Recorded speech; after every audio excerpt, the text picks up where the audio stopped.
자, 앞에 보시고요. 하나, 둘.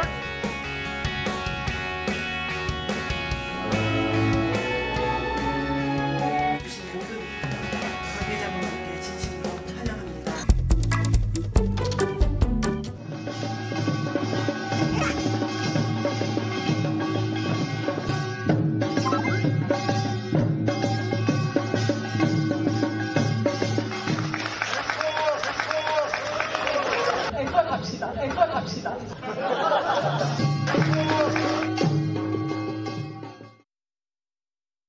UAE 국빈 방문을 통해서 300억 불의 투자 유치, 48개의 MOU 등 역대 UAE 순방에서 최대 규모의 성과를 창출했습니다. 전통적인 협력 분야와 함께 수소, 바이오, 스마트팜, 디지털 전환, 메타버스 등 신산업 분야에서도 양해각서가 체결되어서 한 UAE 간 경제 협력이 고도화되고 다변화되는 계기가 마련되었다고 평가할 수 있습니다.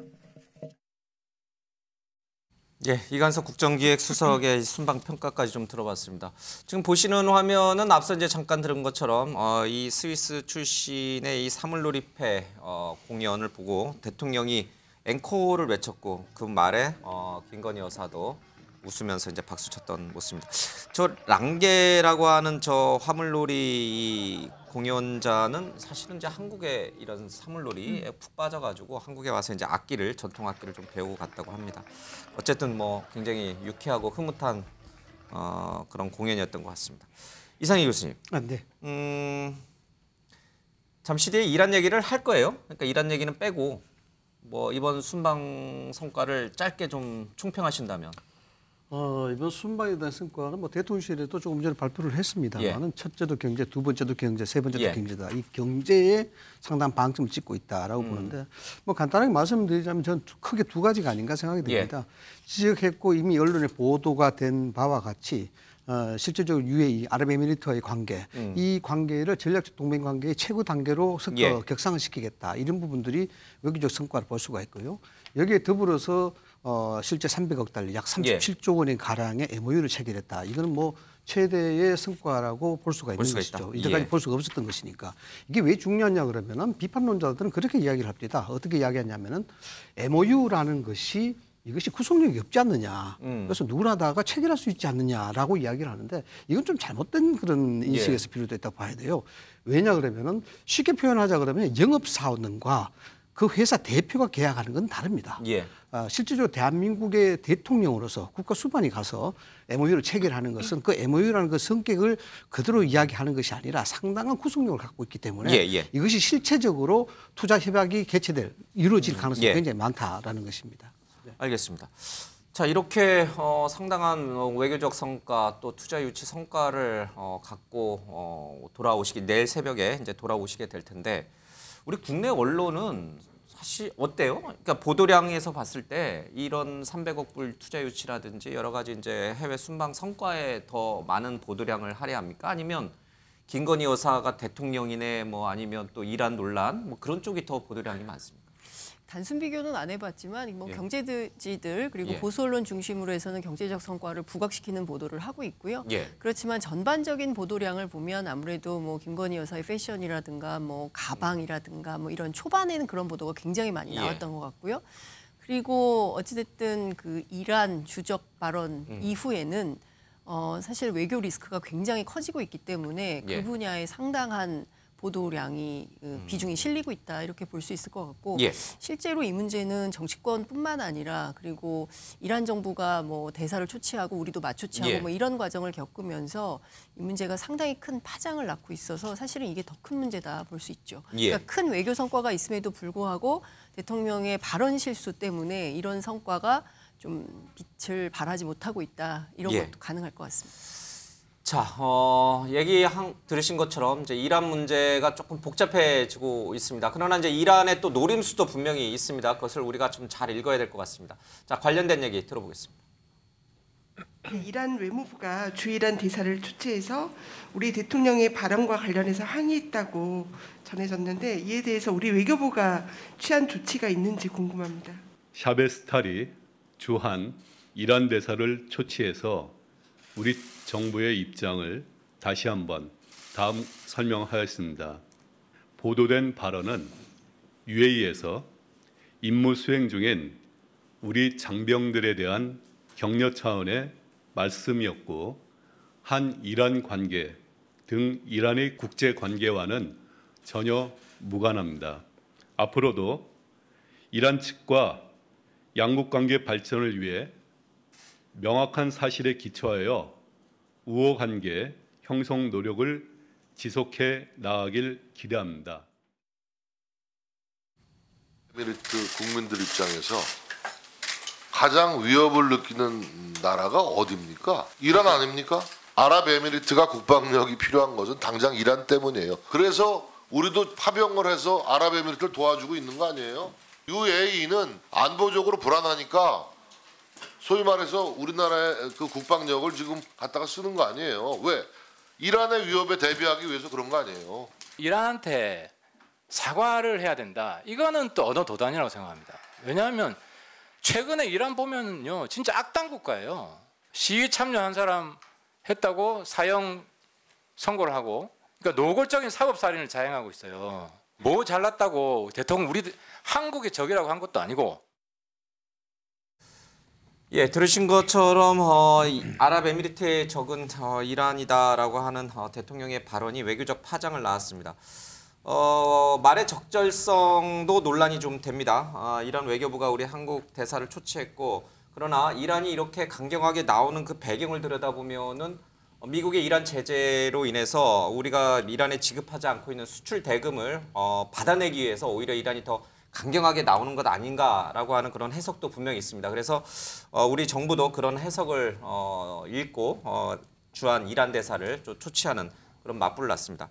근데 지금 야당에서는 대통령실에서 이란에 어떤 특사를 보낸다든지 심지어 대통령이 또 다시 한번 좀 공식적으로 사과하는 게 좋지 않겠냐 이런 제 주장도 펴고 있고, 지금 뭐 미국에 가셔서 가급적 활동을 안 하시는 이낙연 전 대표까지 나서서 말조심을 할 필요가 있다. 제3국에 대한 말은 극도로 자제할 필요가 있다. 뭐 이런 김대중 전 대통령의 자서전을 인용해서 이런 얘기까지 꺼냈습니다. 민주당에서도 지금 이란의 의도를 읽고 있는 거죠. 수출 대금을 받기 위해서 이란이 저렇게 강경하게 나오는 것을. 그럼에도 불구하고 우리가 이란한테 끌려가는 모양새가 되는 게 맞다고 보세요? 뭐 끌려간다는 모양새라기보다는 예. 일단 그 외교는 현 정부를 막론하고 국가의 이익을 지속적으로 보장하기 위한 활동이거든요.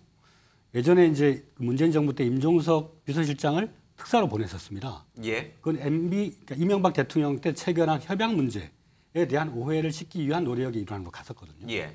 마찬가지로 이번에 UAE의 전략적 관계 설정을 위해서 가셨으면 거기서 발생하는 여러 가지 파장, 이란과 관련된 발언에 의한 어떤 국제 외교 무대에서의 한국의 신뢰성 그런 것이 문제가 있다면은 그걸 개선하기 위한 적극적 조치를 한국 외교부 혹은 뭐 정부 여당이 좀 과감하게 특사를 보낸다거나 민간 사절단을 보낸다거나 그렇게 함으로써 오해를 좀 씻는 활동을 하면 좋겠어요. 뭐 자꾸 이렇게 파장을 자극하고 또 이란과의 관계가 물론 그 나라가 미국과의 관계나 재반의 문제가 있긴 하지만 그 문제를 제기하러 거기에 간 게 아니지 않습니까? 그러니까 튀어나온 변수에 의해서 발생한 문제면 그걸 이제 무마하고 정치적으로 외교적으로 달래기 위한 노력을 하는 것이 여당의 책임 있는 자세라고 생각합니다. 알겠습니다. 어떻게 생각하세요? 여당은? 일단 이 부분을 우리가 좀 짚어봐야 될 부분이 있습니다. 하태경 의원이라든가 정진석 비대위원장이 이야기했던 부분들은 일면 좀 일리가 있는 부분이 있어요. 뭐냐 그러면은 실질적으로 아랍권에는 세속주의와 이슬람주의로 구분이 되지 않습니까? 아랍에미리트 같은 경우에는 세속주의로 분류가 되는 것이고 이란 같은 경우에 이슬람주의로 분류가 되는 것입니다. 그런 측면에서 봤을 때 우리가 기억을 돌이켜 보면은 카타르 월드컵 당시에 이란 국가를 부르지 않았습니다. 그래서 상당히 뉴스가 됐었죠. 이게 왜 그러냐 그러면은 윤석열 정부의 외교적 방침 자체가 그 기조 자체가 자유와 연대입니다. 이런 관점에서 본다 그러면은 하태경 의원과 정진석 비대위원장의 이야기를 조금 인식을 할 수가 있는 것이죠. 이것이 첫 번째 문제고요. 그다음 두 번째는 뭐냐 그러면은 우리 정치가 상당히 각박해졌고 굉장히 절박해졌지 않나라는 그런 생각을 합니다. 뭐냐 그러면은 국익에 대한 부분이라고 말씀을 하시는데 실질적으로 이런 부분들은 어떤 면에서 보면 해평론이 끝날 수 있는 그런 사안이에요. 왜냐 그러면은 이것이 순방이라는 그 외교적 행사긴 합니다만 상대국이 있다든가 또는 어떤 정형화된 그런 외교적 행사가 아니고 자국민에 대한 경제 차원의 행사였습니다. 그래서 특히 지적했다시피 UAE 아랍에미리트의 안보에 대한 부분으로 우리가 파견했는 그런 장면이었기 때문에 여기에서 격려하는 그런 얘기가 있을 수가 있는 것이죠. 물론 사전에 철저하게 대비를 해야 되는 부분이 있습니다만은 이 부분을 야당 쪽에서는 옳다구나 잘 걸렸다 뭐 이런 식으로 이걸 확대 해석하고 정정화시키는 거니까 이란의 입장에서 보면은 여러 가지 희한한이 걸려 있는데 자 울고 싶다 뺨을 맞았다 이렇게 되는 거예요. 그렇다 보니까 국익적 관점에서는 여당이나 야당이나 대한민국이 국익에 손해를 보는 그런 현상을 지금 갖고 있는 겁니다. 이런 부분들도 야당이 너무 지나치게 이렇게 한다 그러면은 물론 뭐 예전에 보수 정당도 그런 경우 있었습니다만 지금 이거는 서로가 제사를 베먹는 것이다 이렇게 보는 거죠. 알겠습니다. 근데 이게 사건이 야당이 문제를 삼은 게 아니고요. 이란 정부가 대통령의 이런 발언에 대해서 해명을 요구하면서 이 문제가 확산되기 시작하는 거거든요. 실제로 잘 아시는 것처럼 2015년에 이란 핵협정이 이제 체결이 됐고 관련해서 느닷없이 트럼프가 이것을 깨면서 문제가 생긴 거고 대이란 제재가 경제 제재가 본격화되면서 앞서 말씀하신 우리 은행에 묶여있는 70억 달러 원유 대금을 이란이 못 가져가고 대신에 우리가 유엔 분담금을 대신 내주는 방식으로 이렇게 일을 해오지 않았습니까? 그러니까 사실 굉장히 복잡하고 어려운 그 중동 정치, 중동 정세가 얽혀있는 이 문제와 관련해서 대통령이 친미 반미 굉장히 단순한 구도로 판단해서 그야말로 대통령의 무지, 무능 그리고 아마추어리즘의 어떤 위험성을 보여준 대표적인 사건이 아닌가 싶고요. 이 문제를 야당의 지적 뭐 여당의 방어 이런 문제로 풀 게 아니라 이란이라는 나라가 공식적으로 문제 제기를 하고 해명을 요구하고 있기 때문에 이에 대해서 책임 있는 조치를 취하지 않는다면 이것은 바이든 날리면 사태하고는 또 다른 차원의 우리가 위험에 처할 수 있게 되는 것이고요. 당장 호르무즈 해협에 매일 드나드는 우리 선박이 60척입니다. 그럼 이 60척이 언제 어디서든 납포될 위험에 처하게 되는 거고요. 그래서 지금 해운협회에서 경고를 했어요. 그렇습니다. 조심하라고 경고도 했고요. 그리고 이란에 살고 있는 우리 교민들이 있지 않습니까? 이 교민들에 대한 안전에 대해서도 외교부가 당부하게 됐어요. 알겠습니다. 대통령의 발언으로 인해서 잊지 않아도 되는 문제가 발생한 겁니다. 그러면 이 문제를 스스로 해결하고 풀고 넘어가야지 매번 이렇게 사고치고 수습 안 하고 외교부가 수습해야 되고 이런 문제가 생겨서는 곤란하다, 매우 심각하다는 지적을 안 할 수가 없습니다. 알겠습니다. 이 한국갤럽이 17일부터 19일까지 실시한 여론조사를 보니까요. 윤 대통령 직무수행에 대한 긍정응답이 전주보다 1%포인트 정도 올랐어요. 근데 이제 눈길이 가는 거는 가장 긍정적인 부분도 외교, 그리고 가장 부정적인 부분도 또 외교 분야가 조금 꼽힌 것 같습니다. 이제 말씀하신 것처럼 이란 문제로 인해서 좀 부정적 이유가 좀 생겼고 긍정적 이유는 또 순방 성과라든지 이런 게 좀 있는 것 같습니다. 이재명 대표에 대한 검찰 수사가 있고 독이 잔뜩 오른 야당으로서는 뭐 바깥에서의 일이긴 합니다만은 대통령에게 비판할 수 있는 부분이 또 포착이 됐으니 거기에 대해서 신랄하게 또 비판을 하고 있고, 자 외교는 이제 국내 정치와 좀 무관하게 안보와 외교는 그렇게 가야 된다라고 또 이제 주장을 하시지만 또 야당은 또 그렇게 하지는 않는 것 같습니다.